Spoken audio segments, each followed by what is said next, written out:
Welcome students. This session is for BA second year English Literature paper first, and in my previous session I've already talked about Mathew Arnold as a poet, his life and works, and we have completed some of the lines from the poem also. In this session we'll continue with the poem Sohrab and Rustum by Mathew Arnold. Before we continue with the poem, let's have a recap of what we have already done. Sohrab and Rustum is an 892-line epic poem in blank verse by Mathew Arnold, and you have just a small extract from this longer poem. It was published in 1853 in his collection poems. The poem retells a famous episode from Firdausi's Persian epic Shahnameh, relating how the great warrior Rustum unknowingly slew his long-lost son Sohrab in single combat. So we know that this is a retelling of a famous episode from Persian writers Firdausi's epic Shahnameh, and the story is about warrior Rustum, who slays his son Sohrab in a combat, and he does not know that he is his son. Sohrab is transfixed by Rustum's spear and falls to the ground, mortally wounded. So in the stanzas that we have completed, we know that Sohrab is mortally wounded by Rustum's spear. As his life ebbs away, the young man reveals to his adversary the secret of his birth. And we know that Sohrab is about to die, and in this condition he reveals Rustum the secret of his birth, and Rustum comes to know that Sohrab is his son. As we know from the previous stanzas that Sohrab is mortally wounded and blood is gushing from the side of his body quite rapidly. He is taking last breaths of his life. Let's continue with that. He opened them. For that short moment, Sohrab opens his eyes and fixed them feebly on his father's face. He has a last look of his father's face. Quite weak he looks because he has no more strength left in his body. Till now all strength was ebbed, and from his limbs unwillingly the spirit fled away. So these are last moments of Sohrab's death, and we see that because of blood which was gushing from his body quite rapidly, the strength was ebbed away. Whole strength of Sohrab is lost, and from his limbs, finally from his body, unwillingly the spirit fled away. So here poet is using the word unwillingly. Basically, spirit or soul did not want to leave such a beautiful, energetic and brave body, but because Sohrab is mortally wounded, so spirit also has to leave the body of such a strong soldier quite unwillingly. And here Sohrab also, you can feel that he did not want to die at that moment because he has seen his father for the first time. And this experience of soul is given, that this soul regretting the warm mansion which it left. When Sohrab was alive, the body was warm, full of life, and now spirit is regretting to leave this warm body, to leave this warm mansion, the body which was in it, and the body to which it belonged. It did not want to leave it, but in a regretting manner, soul leaves body of Sohrab and youth and bloom and this delightful world.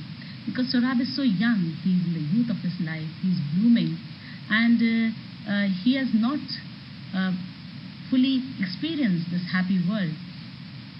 Soul is given an entity in these lines where soul wanted to experience this youth and this delightful world, but because this body of Sohrab does not support this soul anymore, so soul quite unwillingly and regrettingly, it has to leave the body of this warrior Sohrab.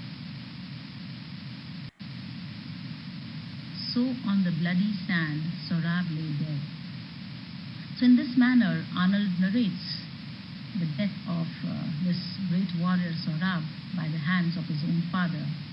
And the great Rustum drew his horseman's cloak down over his face and sate by his dead son. So here's a very emotional moment. Rustum is all wrecked and he's full of sorrow because he has slain his son with his spear, and now he's covering the face of his dead son with his horseman's cloak, and one can see Rustum sitting by the side of his dead son. As those black granite pillars, once high reared by Jamshid in Persepolis to bear his house, now mid their broken flight of steps lie prone, enormous, down the mountainside. As I've already explained in my previous session, use of Homeric simile or epic simile by Arnold in this poem, here he's comparing Rustum to black granite pillars, that strength, that power, with which Jamshid, who was a Persian king, he's the greatest king of Persia, and he was the founder of this capital Persepolis of Persia. There he has constructed his house once, which was supported by strong black granite pillars, and this house of Jamshid, which was then destroyed, and one can see these pillars broken on the flight of steps on this big staircase of his house, lie prone, enormous, down the mountainside. When one looks at such huge pillar lying flat, huge on the mountainside, this scene of black granite pillars who were once so strong to bear the load of Jamshid's house in Persepolis, now they're lying down the mountainside. This image is compared to Rustum, who was once a great and a very strong warrior, but because he has now slain his son, he is so wrecked and he's so sad that he's compared to these black granite pillars, and Rustum is lying by the side of his dead son in the same manner as the destroyed, or you can say these pillars, black granite pillars, they are lying on the flight of steps of Jamshid's house in Persepolis. If we analyze the poem up till now, we will see that Rustum was unaware that he had a son Sohrab by Princess Tahmina. He had not seen the princess for many years. After years without any real knowledge of one another, Rustum and Sohrab faced each other in a battle, fighting on opposite sides. So when they are having that combat, both Rustum and Sohrab, they don't know that Sohrab is his son or Rustum is the father of Sohrab. Rustum did not recognize his own son, although Sohrab had suspicions that Rustum may be his father because he is in search of his father. They fought in a single combat, and Rustum wrestled Sohrab to the ground, stabbing him fatally. There was a mortal combat between father and son, where Sohrab stabs him fatally, quite mortally. As he lay dying, Sohrab recalled how his love for his father, and right at the death time, Sohrab says that how much he loves his father, the mighty Rustum, had brought him there in the first place. The love for his father has brought him to that place in search of Rustum, who's there. Rustum, to his horror, realized the truth, and Rustum finally realizes this truth.